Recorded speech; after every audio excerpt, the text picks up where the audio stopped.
Magandang araw mga kahabi. So for today's video, mag-update lang tayo sa ating mga kalapate. So mamaya entry na ulit ng ating kalapate.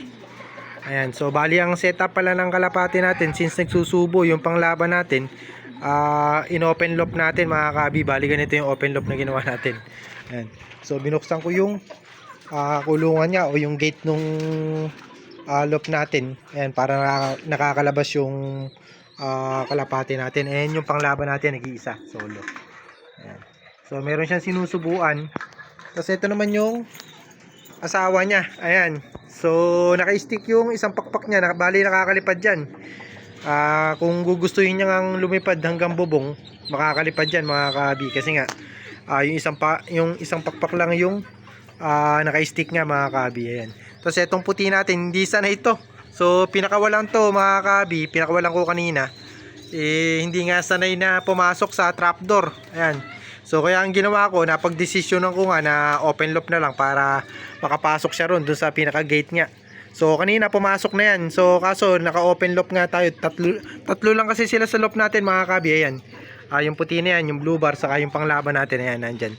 So para kung hindi man siya sanay dun sa pinaka trapdoor natin, since hindi nga din to masyadong na viewing, ayan, makakalipad siya ng kusa. Ayan, kung mawawala siya ng kusa, kasalanan niya yun kasi nawala naman siya ng kusa. Ayan. So tapos yung dalawa natin na choco, bali doon pa rin nakakulong yan dito sa namimisa natin na breeder. Ayan, sa homer natin. Ayan, dyan. Tapos yung isang homer natin, ito, andyan. Ayan yung blue bar natin, kaporma. So parehas na blue bar, tingin ko parehas na blue bar yung naging anak nila. Ayan. So bali yan yung setup natin ngayon sa panglaban natin. Ayan yung dalawang choco pala natin. Ayan, baka hindi nyo makita yan. Dalawa. Kasama niya. So ito, matandaan na to. Siguro nasa 3 buwan na tong puti natin na to. O 2 buwan na yan. Ayan, tingnan nyo. So may edad na rin yan mga kabi. Medyo bumabara ako na siya. Siguro nasa 3 buwan o magta 3 buwan to mga kabi. Ayan yung puti natin na yan. Tapos yung mga choco natin na yun, nasa 1 buwan pa lang yan mga kabi. Siguro kaka-1 buwan pa lang, going 2 months. 1 month and 1 week old siguro yung dalawang choco natin na yan. Ayan, so ganun lang ang edad niyan. Etong puti natin na to, medyo may edad na to, siguro 2 months to 3 months na to. Kasi medyo bumabara ako na siya ngayon eh. So ang edad kasi ng kalapate kapag late maturing, siguro nasa 3 months. Medyo bumabara ako na, ayan. Yung puti natin, ito yung kapartner. So napasugod lang ako kanina kasi nga baka ako maligo rito, ayan oh. So ito yung pinaghuhugasan natin ng paa. So wala namang dumi rito. Ayan, so yan lang naman yan, ayan. Yan, dyan bali naiimbak yung tubig natin pagka nagugas tayo. So wala naman dumi masyado yan. Pero syempre madumi pa rin kasi nga na-stack nga mga kabi. Medyo mabaho yung amoy kasi nga na-stack nga ng pinaghugasan natin. Pag naghugas tayo ng kamay, naghugas tayo ng paa, pag nag-asikaso tayo ng alaga natin. So kaya medyo mabaho rin. At tinignan ko agad kasi biglang parang naliligo ka ako. Ayan. So lumipad lang pala siya rito dyan. So bumabalik. Ito kasi dating kulungan niya, nandito siya sa stock loop natin. Ayan. Stock cage natin. Ayan.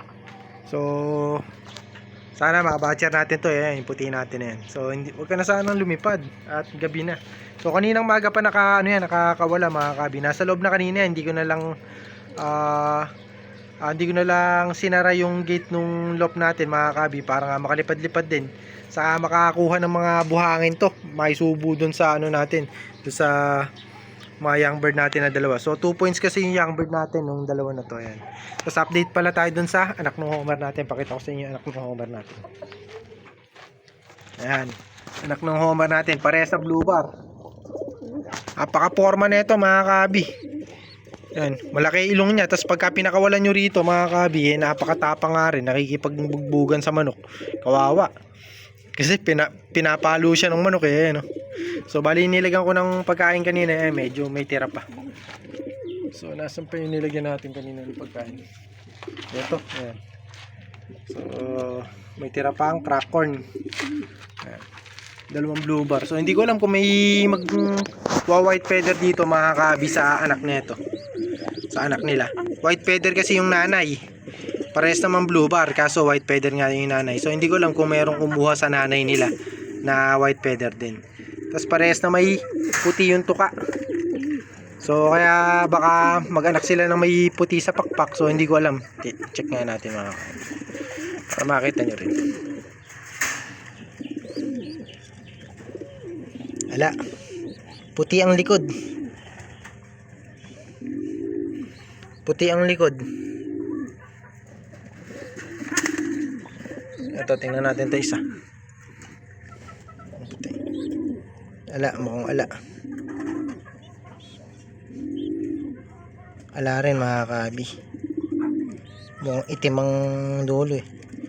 Blue bar siguro, checkered. Baka mag-checkered mga kabi, hindi natin alam. Malalaman natin yan sa mga susunod na araw pa. Ayan, malapit na yan. Malapit na natin makita yung tunay na kulay niya. Kasi ito yung young bird natin na isa-isa. Isang pares. Ayan. Pares na. Dark color. So bibigyan ko nga ng pagkain mga kabi para ayan. So hindi masyadong mabugbog o yung ano tawag dito. Ayan. Itong hen. Mukhang mag-iitlog na naman eh. Ayan, mukhang mag-iitlog na naman. Tacloban to mga kabi. Anak na 7th overall. South SDR. Tapos yung tatay niya nga is NDR finisher din. So dalawa yung achievement nga yung tatay niya. So ganoon din naging achievement nito.